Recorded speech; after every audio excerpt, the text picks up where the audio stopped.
آپ کے ذہن میں عبادت کا مفہوم واضح ہوگا تو آپ کو ہر کام میں مزہ بھی آئے گا اور آپ کو نیکی ملے گی۔ مثال کے طور پر آپ دکان میں اس لیے بیٹھے ہیں کہ میں یہاں سے حلال روزی کماؤں گا، اپنے بچوں کا پیٹ پالوں گا، تو وہاں دکان میں بیٹھنا بھی عبادت ہے۔ کیا بات ہے۔ میں کسی کو مثال کے طور پر مسعودی بھائی آتے ہیں اور میں ان کو دیکھ کے مسکراتا ہوں، یہ دیکھنا بھی عبادت ہے۔ اگر میں ان کا کھڑے ہو کر استقبال کروں، ان سے ایک مصافحہ کروں، ناظرین توجہ رکھیے گا، بس ریاض الصالحین میں ہم نے حدیث پڑھی تھی کہ ہمارے جدا ہونے سے پہلے اللہ دونوں کی بخشش فرما دے گا۔ واہ سبحان اللہ۔ جب بات رحمت کی چل رہی ہے تو رحمت کا حروف اصلی راحمیم، رحمہ، رحم کرنا۔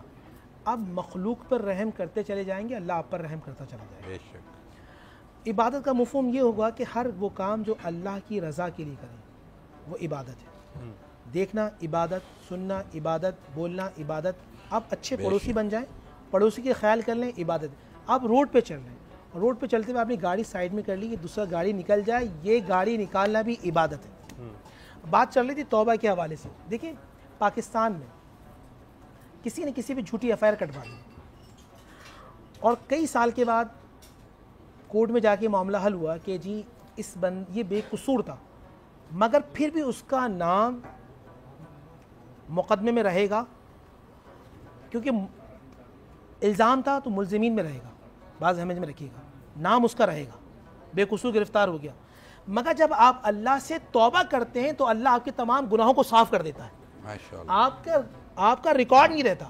مطلب ہے آپ اس دنیا میں کرتے ہیں، انسانی دنیا میں آپ جانتے ہیں کہ سامنے والے نا الزام ہے، جرم، دیکھیں جرم الگ ہوتا ہے، الزام الگ ہوتا ہے، اس پہ الزام ہے، مگر پھر بھی آپ کے ریکارڈ میں رہے گا یہ اللہ وحدہ لا شریک کی رحمت ہے کہ آپ گناہ کر لیں، وہ فرشتوں کے سامنے مٹوا دیتا، ریکارڈ کوئی نہیں رہتا۔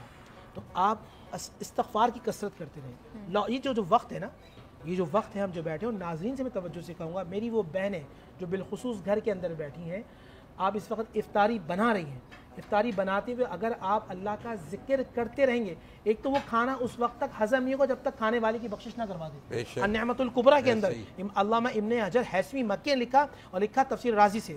دوسرا یہ کہ عورتوں کے لیے اللہ تعالیٰ جنت کے تمام دروازے کھول دے گا، وہ جس جنت کے دروازے چاہیں جنت میں داخل ہو جائیں۔ آپ جتنا لوگوں کے لیے رحمت بن جائیں گے، آپ لوگوں پہ جتنا رحم کرتے چلے جائیں گے، اللہ اتنا آپ پر رحم کرتا جائے گا۔ پھر آپ کو دعا کے لیے کہنا نہیں پڑے گا، بلکہ آپ صاحب دعا بن جائیں گے۔ آپ کو دیکھ کر لوگ دعا کریں گے، آپ کو یاد کر کر دعا دیں گے، آپ کا ذہن میں تصور آئے گا، لبوں سے دعا نکل جائے گی۔ انسان کو چاہیے اپنا کردار اس طرح کا بنائے۔